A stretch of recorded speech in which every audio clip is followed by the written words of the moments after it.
आज मी तुम्हाला झटपट 10 मिनिटात तयार होणारा मशरूम पुलावची रेसिपी दाखवत आहे। पाहू शकता किती सुटसुटीत आणि छान झाली आहे। त्यासाठी मी पाव किलो मशरूम घेतले आहे। ह्या सर्व भाज्या त्यात टाकण्यासाठी घेतल्या आहे। तुमच्याकडे ज्या पण भाज्या आहेत त्या तुम्ही टाकू शकता। कांदा, लसूण, मिरची सर्व घेतलं आहे कापून। अर्धा किलो बासमती राईस घेतला आहे। 10-15 मिरच्या घेऊन लसूण, जिरं आणि मिरची मी कुटून घेतला आहे त्यात टाकण्यासाठी। आता मी तेल टाकून घेत आहे कुकरमध्ये। हा कुकरमध्ये पुलाव झटपट आणि छान प्रकारे तयार होतो। तुम्ही सुद्धा एकदा नक्की ट्राय करा। तेल गरम झाल्यावर मी राई जिरं टाकलं आहे। कांदा, कढीपत्ता छानपैकी सोनेरी रंग होईपर्यंत परतून घ्यायचा। तेजपत्ता टाकला आहे। 2 लाल मिरच्या टाकल्या आहेत। हिंग टाकलं। अद्रक टाकलं क्रश केलेलं, त्याचा अद्रकचा सुंदर सुगंध येतो, त्यासाठी मी क्रश केलेलं पण टाकलं आहे। आता मिरची, लसूण, जिरं कुटलेलं टाकून घेतलं आहे त्याच्यामध्ये। आता सर्व भाज्या टाकून घेतल्या आहेत, त्याही छानपैकी परतून घ्यायच्या तेलामध्ये 1-2 मिनटं। आता मी हळद आणि लाल मसाला टाकून घेतला आहे।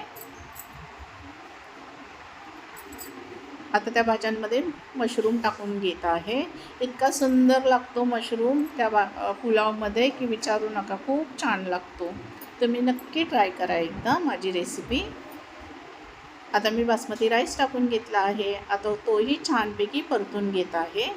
आता व्हेज बिर्याणी मसाला टाकला आहे 10चं पॅकेट, तेही छान परतून घेतलं आहे। अर्धा किलो राईसला मी 4.5 ग्लास पाणी टाकलं आहे। आणि तुम्हाला एक टिप देणार आहे, हा व्हिडिओ शेवटपर्यंत पहा तुम्ही, मध्ये स्किप करू नका। छानपैकी 4.5 ग्लास पाणी ओतून घेतलं आहे आणि छानपैकी आता मिक्स करून घ्यायचं आपण। आता ते स्वादानुसार मीठ टाकलं आहे, कोथिंबीर टाकली आहे वरून, आणि आता सर्व छानपैकी मिक्स करून कुकरचं झाकण आपण लावून द्यायचं। पाहू शकता, फक्त 1 शिटी काढायची। तुम्हाला जर माझी रेसिपी आवडली असेल तर नक्कीच कमेंट आणि लाईक करायला विसरू नका, आणि बेल आयकॉनचं बटन प्रेस करायलाही विसरू नका।